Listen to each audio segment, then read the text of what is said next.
fuel boils off and needs constant topping up. À tous de DDO, attention pour moins 1 minute. The DDO is going to call out the 1 minute mark and we'll be into the final 60 seconds before liftoff. Top, H0 moins 1 minute.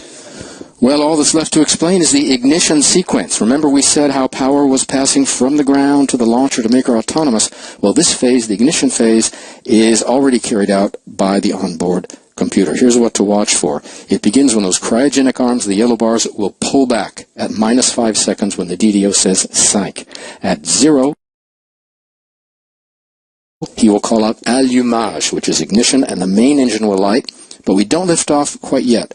Count to 7. For 7 seconds, the computers are checking the performance in the main engine while it's burning on the pad. They'll do it twice to confirm it, and then give the order, if all is okay, for ignition of the boosters. Final countdown. À tous de DDO, attention pour le décompte final.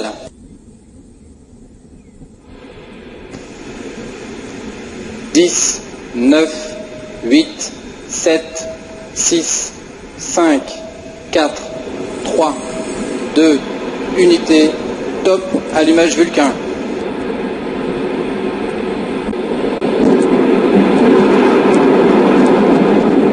Allumage EAP, décollage.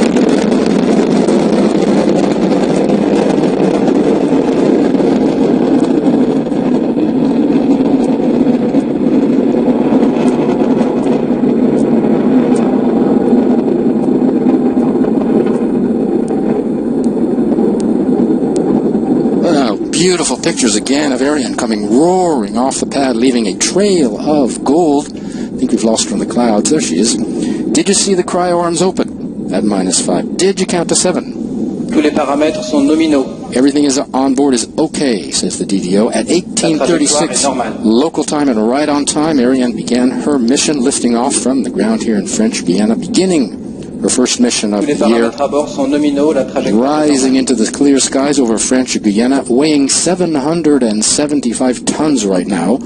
She's burning 5 tons of fuel per second, if you can believe that, 2.5 tons in each booster, and the core stage burning an additional 300 kilograms of fuel per second. She is following the program in the onboard computer, which is located in the vehicle equipment bay below the satellites, which gives all the orders, including stage separation. We'll soon begin to see those. We're in the first of 4 flight phases for Ariane. The first 3 are powered. The last is not. We'll describe each in turn so you can follow Ariane as she heads east across the Atlantic to separate the passengers over the east coast of Africa and over the Indian Ocean. Flight phases are right now, the main engine and the 2 boosters are burning. Boosters will burn for another 20 seconds roughly. Then the main engine will burn alone for about 9 minutes. Then the upper stage will burn alone for about 16 minutes. And the final flight phase, not powered, we'll get back to that when it happens. Basically, we're using the simple solid propulsion in the boosters to get off the ground, away from the pull of the Earth, and the more complex liquid propulsion, cryogenics, to obtain speed and performance. We're waiting for confirmation of the booster separation. You'll probably be able to see that. Des étages d'accélération à poudre. There it is. The DDO has just called that. You can see the 2 boosters falling away, leaving their vapor trail. In the middle is the core stage, Ariane, continuing to burn. Nice shots. Tous les paramètres à bord sont nominaux. The boosters will fall 500 kilometers from shore in a protected area. Having done their job, we're now in the second powered flight phase, the main engine. La trajectoire est normale. We're coming up on separation of the fairing. Just before we do, take a look at the left-hand side of your screen, the upper left, the cursor crawling up the line. That's actually 2 lines. One is superimposed on another, the optimum trajectory and the real-time trajectory, as long as they're one and the same, we're right where we should be. Below that, 2 lines, A and V. A is our altitude. You see we're climbing. V is our speed. We need between 8 and 9 kilometers per second to inject the satellites. So watch the numbers. The DDO has just said that the fairing has been jettisoned. That's coming right on time. Exposing Amazonas 3. Now you can see the black and blue box on the right.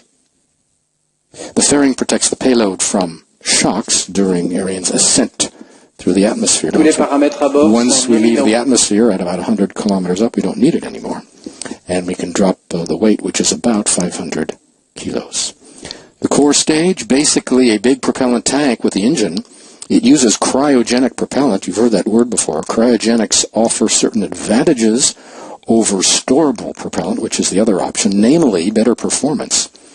They can also be turned off and on, and its motors can be reignited and can function longer, and we can see that with the upper stage, which is reignitable on the Ariane, and with the fourth stage called the frigate with the Soyuz.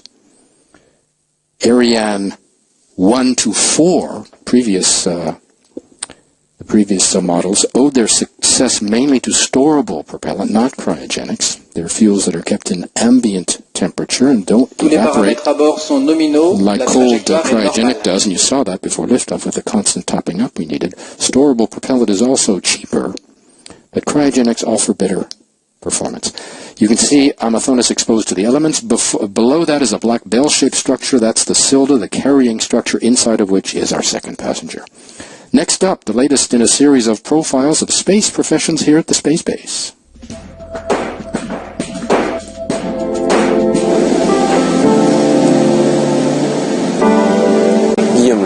My name is Guillaume Lozak. I'm 31 and I've been working for 5 years with Arianespace as a launch site engineer. I've been living in Kourou for 2 years. I started with launch campaigns prior to looking after ground facilities after gaining experience and knowledge in relation to the needs of the launcher. In terms of the development of my career, after graduating as an aeronautics engineer, I started working on aircraft engines at Airbus, then in the US, and I came back to Europe, where I worked on the development of the ATV, the resupply spacecraft of the International Space Station. This first experience in the space industry made me want to join the teams of Arianespace.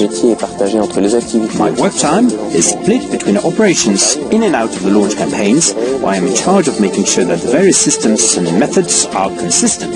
With Ariane 5, we put in place a set of methods that have been made it possible for us to deliver a first-in-class reliability